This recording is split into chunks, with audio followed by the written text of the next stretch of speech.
marriage intelligence, and rules for being an excellent teammate. This is Joyfully Married After podcast, episode 44.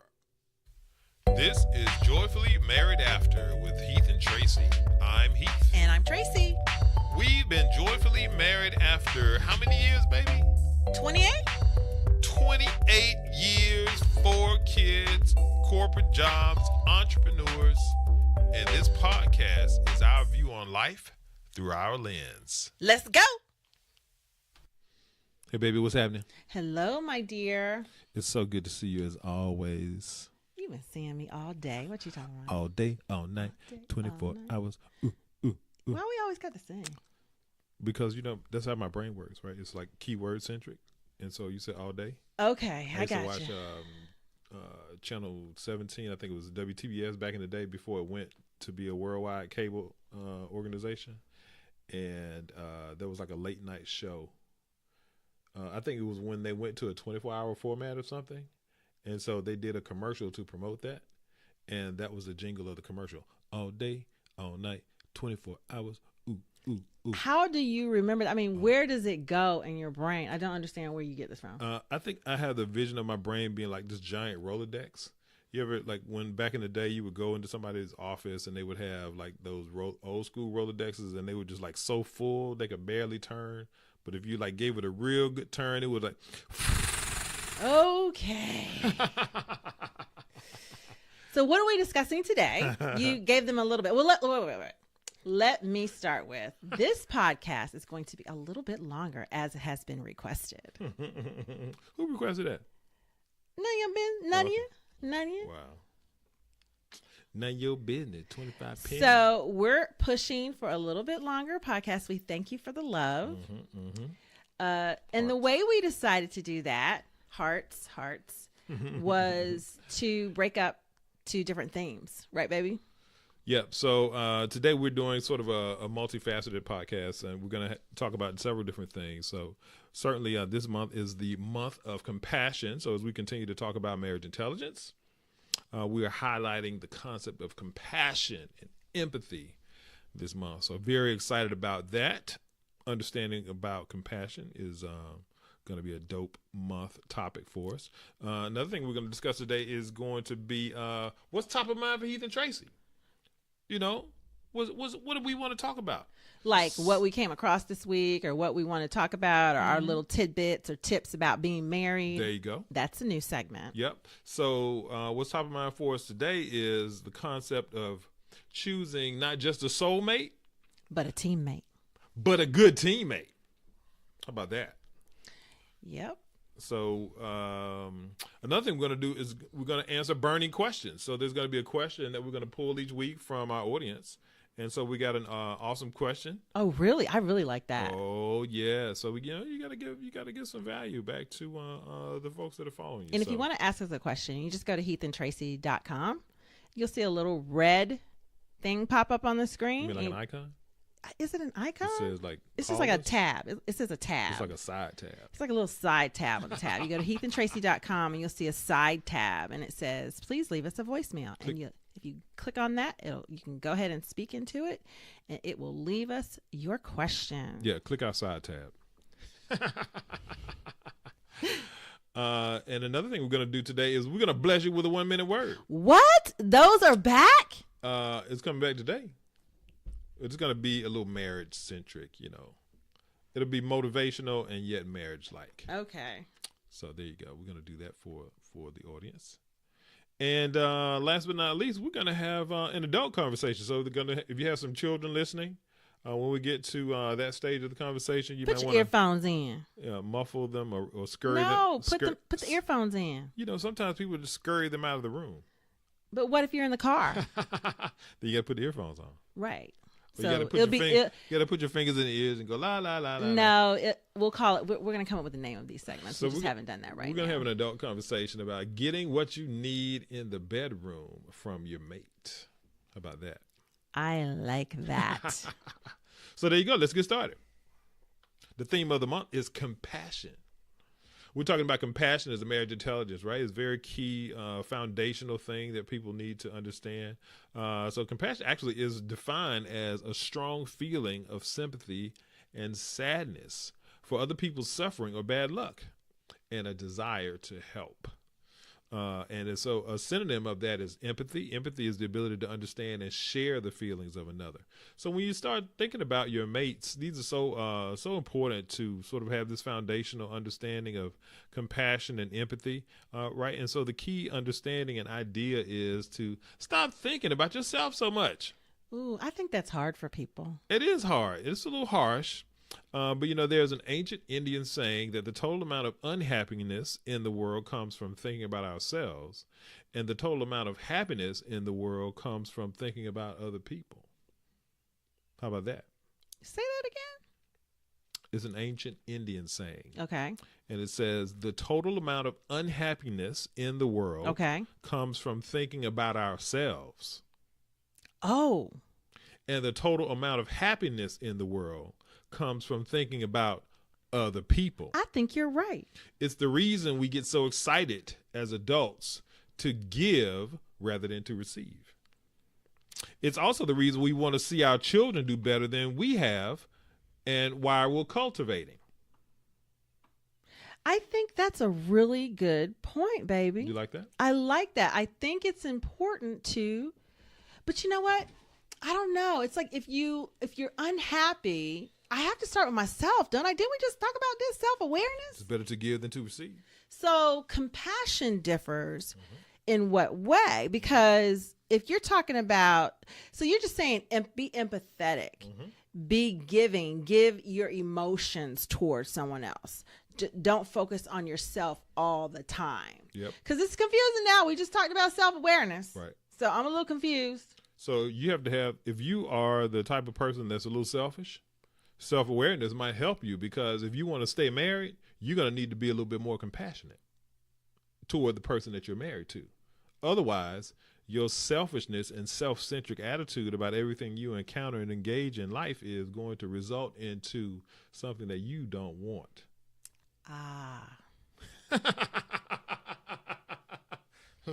Like the big D word. No, we don't want that. We don't want that. So that's why we're trying to help people. So compassion to me also, because in another thing, I think people get compassion and passion mixed up. Yeah, we're not talking about passion yet. We're talking about compassion. If you're going through something, if you're experiencing something, if I come home and you're kind of bluesy, some stuff is happening from the workplace and it's bleeding over into our dinner time or our discussion. And you notice it. And I notice it.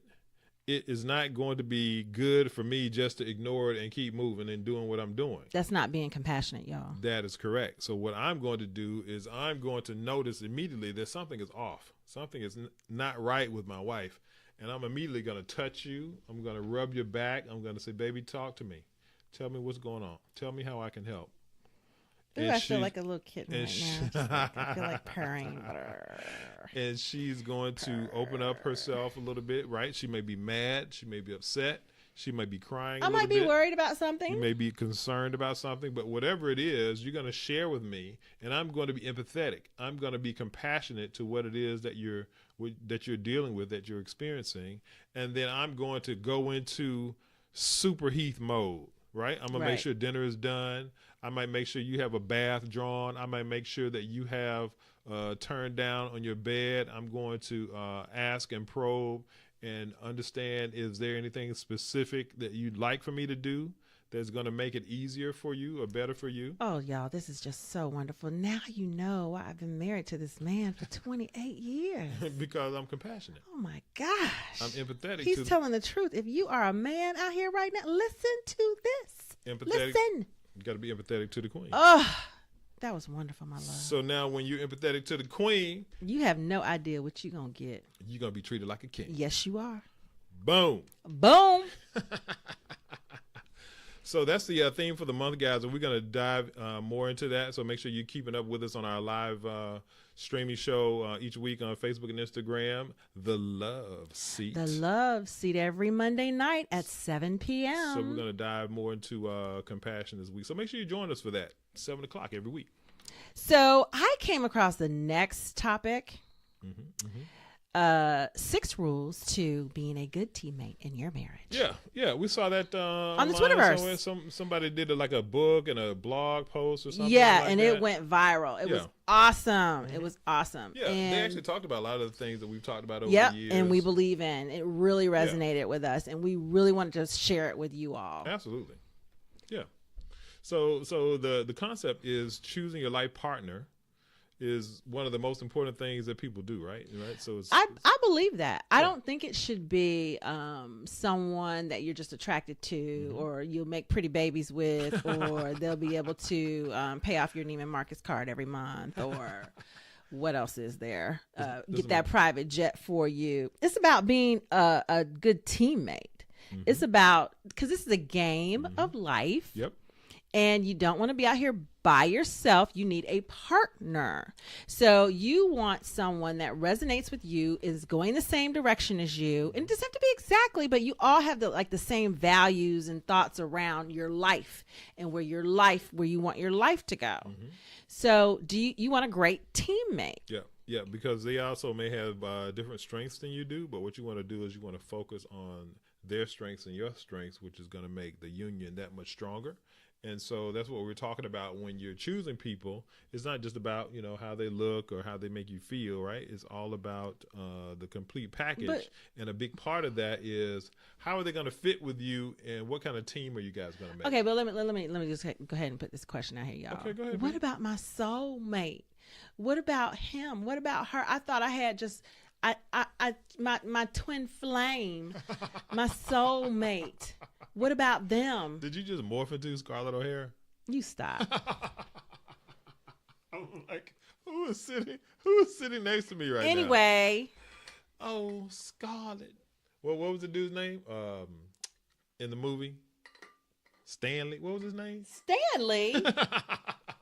What was it? Clark Gable? Who was the dude? It's a girl's name. No, well, his name is Rhett. Rhett Butler? Are we getting off? We getting off. Yeah. All right, pull it back in. Yeah. So choosing a mate is very important, very key. And they came up with 6. And it's not just about being the soulmate, but also, would they be a good teammate for you? Do y'all have all of the same strengths? That might not work. Do y'all have the same type of personality? That might not work, right? So just identify what kind of teammate this person would be for you. So number 1. No one should ever hear anything bad about your spouse from you. No one. Now, mama, daddy, sister, cousin, auntie, nobody. Don't be bad-mouthing your folk. Keep that to yourself. You might want to bad-mouth them to your pillow. Okay. Write it in your journal. But don't bad-mouth your people to your other people. No. People that do that, that's not a good teammate. So keep that in mind. Okay. Number 2. Jinx. What? Over communicate. I don't know about this one. No, I'm just kidding. Over communicating is always a good idea. I don't always do it. No, he does not. I don't always do it. And do I always do it? Most of the time. Really? Yeah. Oh, yes, thank you. Most of the time. Every now and then, I'm like, wait, what are you talking about? Because your mind moves so quickly. Sometimes you've thought about something that you want to convey to me, but then you read something else, and then you had another idea, and so usually you're on like the third thing. This is true. But you're communicating that though. But it's not always conjoined. Oh my gosh! So what are the positives of over communicating? Over communicating is that everything is very clear. I know what we need to do. I know what's top of mind for you. I know what my action item is, if there's one. Over communicating makes it to where you don't have any cause for ambiguity. My mouth stopped working. There is no cause for confusion. Ambiguity. There's no cause for confusion. It's clear. When you have over communication. Number 3. Try new things together. I really like this one. What's a new thing, baby? A new thing. Poke bowls. New foods. A new thing could be maybe a new TV show you like. that you want to watch together? Let's get a little bit more exciting. Okay, yes, I agree with those. Go ahead, make it exciting. You know, I'm just coming from this suburban paradigm that I've been living for the last couple of years. Maybe a new thing, like if you've never skied before, like go skiing together. If that's what you're into, let's try it out together. How about going to the beach and actually surfing and learning how to surf? I like it. Or maybe going swimming. That's a possibility. Hint. If you're both into it. If you're both into it. Why do you both have to be into it? Well, Why is it just try new things together? If one of you is into it, then the other might be game to try it out. What do you think I should try out in there then, dear? I was just giving some hints there. Oh my gosh. What was the question, my love? Oh, see y'all see I hit a nerve there. What new things would you like to try out with me, dear? Number 4. Be each other's champion. Celebrate wins and encourage each other. I like it. Tracy is the champion encourager of the entire Turner clan. I'm the quintessential Let me cheerleader. tell you. I'm the pink Power Ranger. Tracy is like the lady in the play. What's the name of the play we went to see? Superstar. What is that? Remember that? Remember the play we went to see in New York? That was like, Wizard of Oz thing. Oh, yeah, that you fell asleep at? I didn't fall asleep. Yes, you did. You fell asleep. The Wiz, the Wicked. No, the Wicked. Wicked. Not the Wicked. He sure did. When we went to see the Wicked, the girl, the person who was like the lead in the play, she kept doing like her cheerleader move, and she would go, "Superstar." She did? Or something like that. I don't remember that. Maybe I'm getting confused. Saturday Yeah, night. you went to sleep. But anyway, that's Tracy. I'm the cheerleader. Tracy is going to cheer I'm us the on. pink Power Ranger. Whatever is happening, if we're engaged in, sporting events or something at school, something is happening at work, Tracy is always there encouraging everyone, and it is just phenomenal to see. You got to celebrate the wins, and you have to encourage one another. Yep. If you're not celebrating what your spouse is doing, if you're not saying, hey, that was a great job, and you did that, and I am so proud of you, and I know you worked so hard. I know you were going to bed late every night and getting up early. I know that's not what you did it, and you did it. You have to say these words. You have to encourage your spouse and your children. Yep. And try to do something on a daily basis. I have a little habit of mine lately that every Monday morning, my girls live in another city. Every Monday morning, I send them a go you text. Because Mondays are hard when you live in big cities and when you're in college and when you've got your first big job and everything. And so I always send them a, hey, you go girl text. And for the boys, every day they come home after school, I don't care what I'm doing. I stop and I go, hey, what is going on with you? Let's talk about it. And you just encourage and you lift up and you help people get through their day. And you've got to do that with your spouse, right, baby? All the time. That's so awesome that you do that, baby. And you are the serious champion of that. Thank you. We appreciate you being the celebratory champion. Thank you. Number 5. Be grateful for each other's contributions. Be grateful for each other's contributions. Yeah. I appreciate you taking care of that light bill this month. Yeah. That's what's up. I appreciate you putting that gas in that car. Yeah, no problem, baby. I'm always glad to do that for you. I appreciate you helping out with dinner this evening. I really do. That's a real one. Many hands make light work. Yes, it does. It was quick too. We must have been hungry. Yep. So when you're grateful, when you work from a place of being gracious, right? Yep. More comes your way. When you stand in gratefulness for where you are right now, yes, more comes. It opens the floodgates. It loosens the ties. Yep. Wouldn't you say? I love it. And what's the last one, number 6? Which dovetails very nicely into the last one, trust and respect each other, particularly in front of others, including your children. This is so important. and I'm gonna raise my hand here and be the first to say, this one took me a while to learn. Oh my gosh. To trust and respect each other. No name calling, no pointing out flaws, no belittling, especially in front of the children. It's important. It's important. It's just you always want to edify your person in front of other people. You don't want to break them down, and you don't want to tear them down. Trust. I understand a lot of people say you got to earn trust. Okay, trust. Just let's put it in the box. Trust has been earned.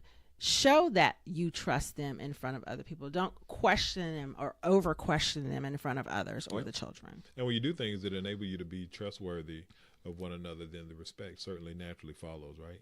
And I think that what's so key about what you're talking about is that while you're being married, many of us have children, and the children are modeling their behavior. Yes. And the things that they're going to be doing, engaging with their spouse or their significant other down the road. And so you really need to understand that even if when you think they're not watching, they are.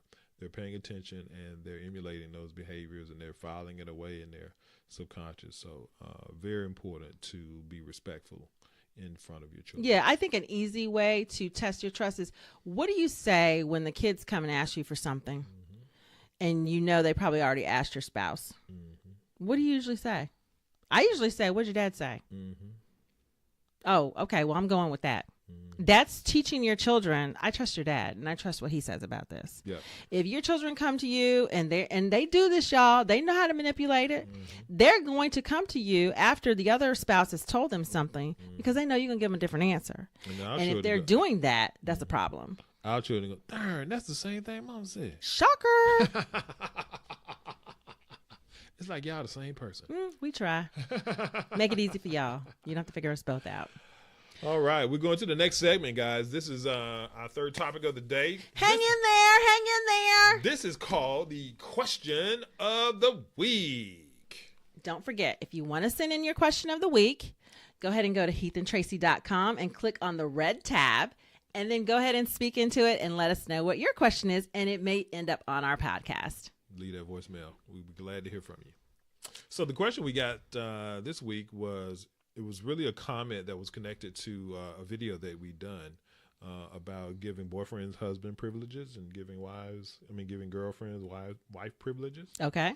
And so the comment was essentially, how long is too long when a man hasn't proposed yet? Ooh, how long is too long when a man hasn't proposed yet? Yes. So the question was coming from a young woman. Apparently she'd been, with her boyfriend for several years, and she was beginning to wonder. Did she say how long? I think she said 4 years. Okay. I want to say she said 4 years. Okay. And so I don't know that they've been living together for 4 years, but they've been in a relationship of some type for 4 years. And so her question, I think, was, so how long is too long if you haven't proposed yet? And so it was really interesting that when we discussed this, that your answer, I was curious as to what your answer would be, and your answer was, when you feel it's past time. That is the answer, ladies. Why did you say that, baby? I feel everyone is different. Everyone is not ready for marriage at the same time. Right. If you find yourself with someone for an extended period of time and you're ready to get married to this person, but you feel like they're not quite ready for marriage, you really need to reevaluate where you are. Right. Because I believe in people being together and being in the same space is not by coincidence. I don't think anything is by coincidence. Yep. And I think that if you are with someone that is not on the same wavelength that you are, you might not be in the right place. Yeah. Okay. If you are with someone and you're just waiting for them to ask you to marry you, I suggest you reevaluate that situation. Yeah. And just think about why aren't they ready and you are. You're not on the same wavelength. If you're not on the same wavelength, maybe that's not where you're supposed to be. Okay. So, and I just want to remind young ladies out there and older women, let me just say this, men know what they want. Yeah. Guys, and when they know, they go after it. Oh yes. There's no hesitation. Yeah. So if he is hesitant, he doesn't want it. You only need one. One out of many. So don't waste your time waiting or wondering. This should be very clear. If it's not clear, keep it moving. We're going this way, or we going that way. It's just not up for debate. It's just hard. I know it's hard because you're like, oh my God, I've spent all this time with this person, but if he's constantly giving you the hand, the Heisman, yeah, the Heisman. he's not vibing with, you're not vibing.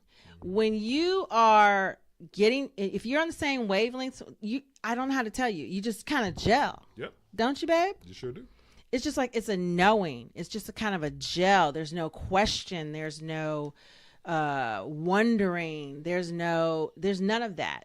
It's just a knowing. Heath and I were on the same wavelength when we decided to get married, and it wasn't any question in either one of our minds. It was no hesitation. Yep. And so that's how you know this is the person you're supposed to be with at this time. If you are waiting and wondering and talking about it and trying to have a conversation, that's too much resistance going on there. And when we're in this state of oneness with someone, there's no resistance. It's smooth, it's easy, it's flowing. Yes.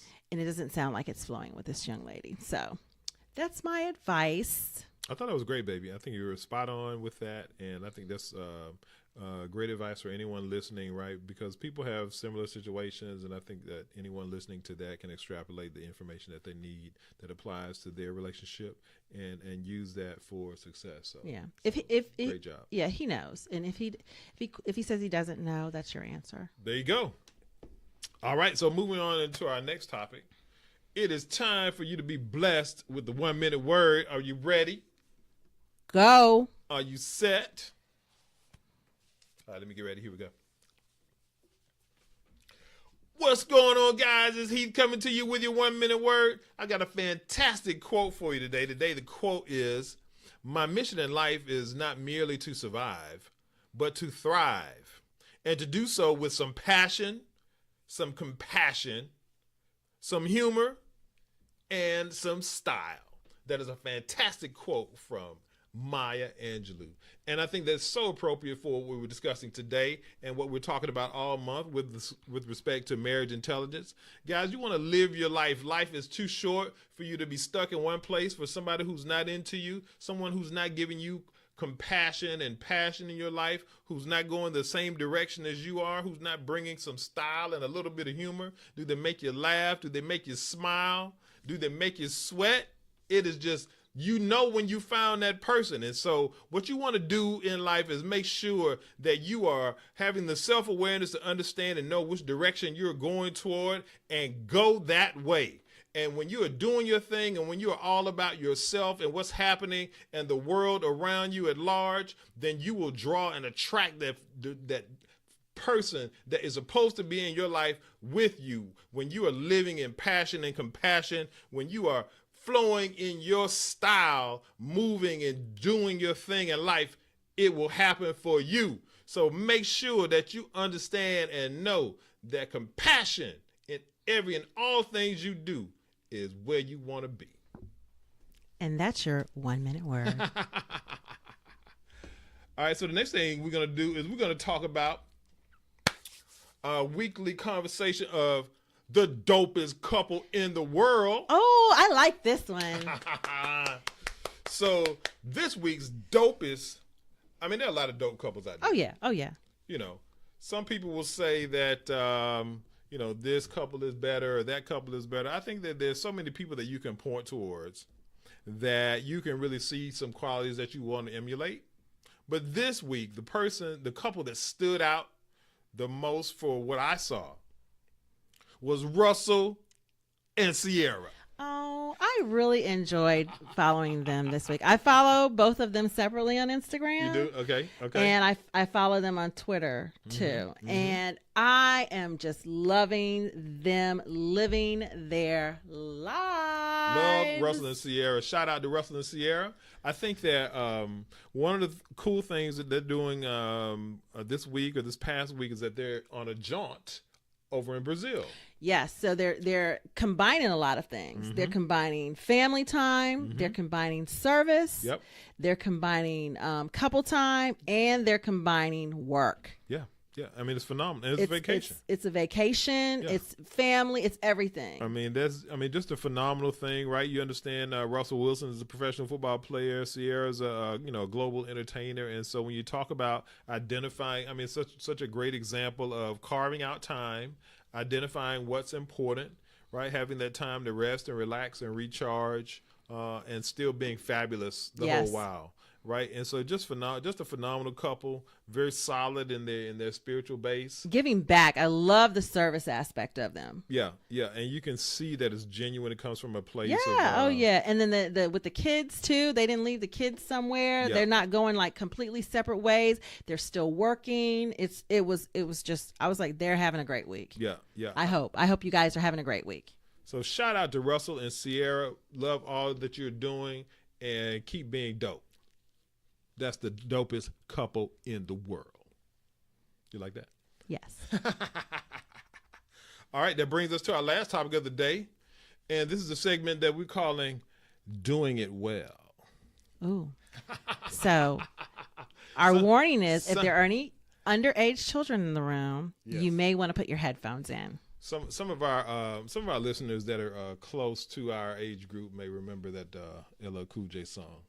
Doing it and doing it and doing it well. Doing it and doing it well.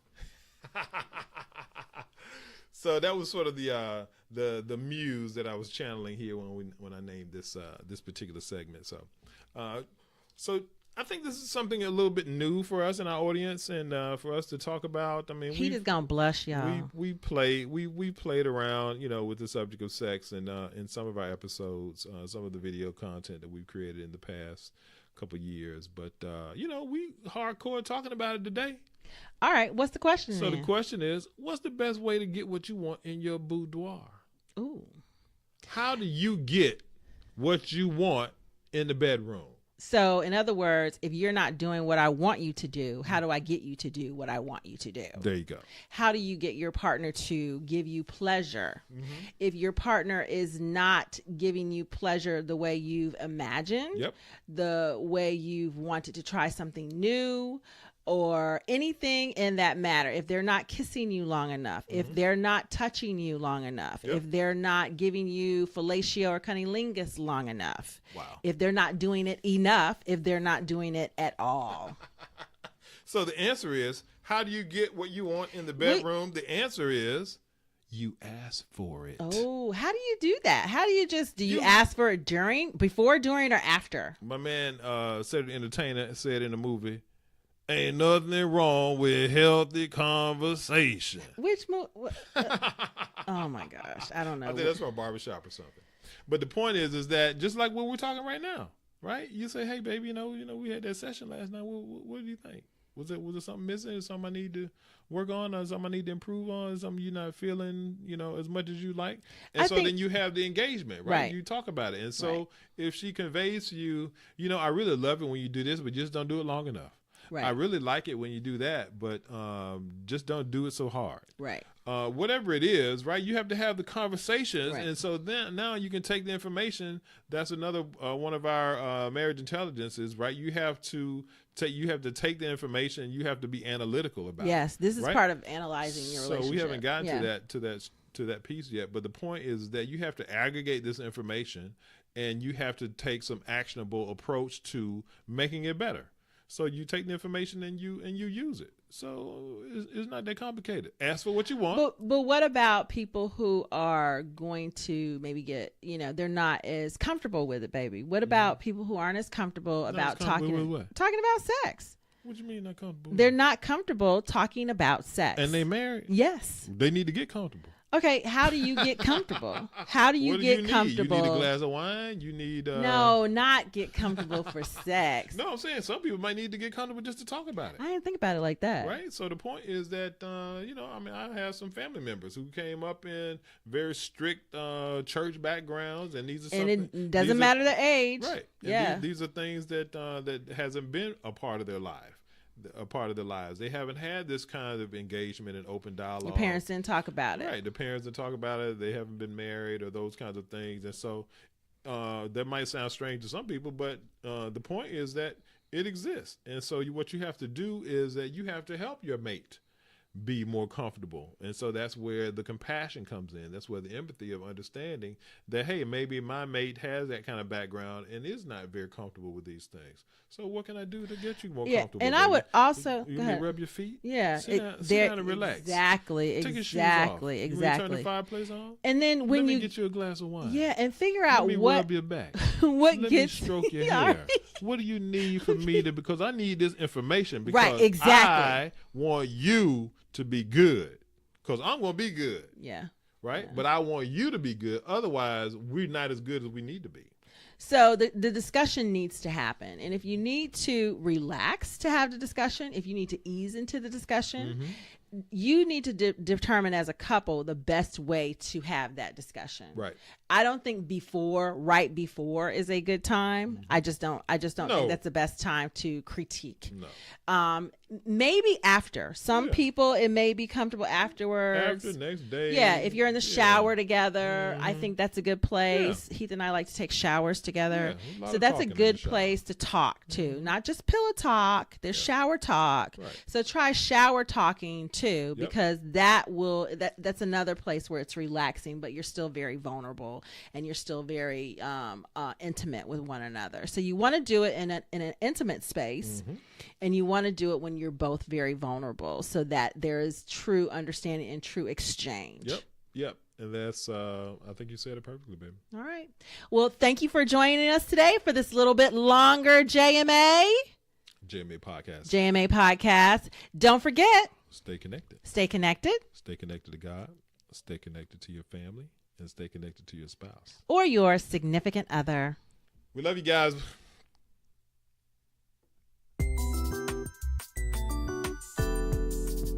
Thank you for joining us today.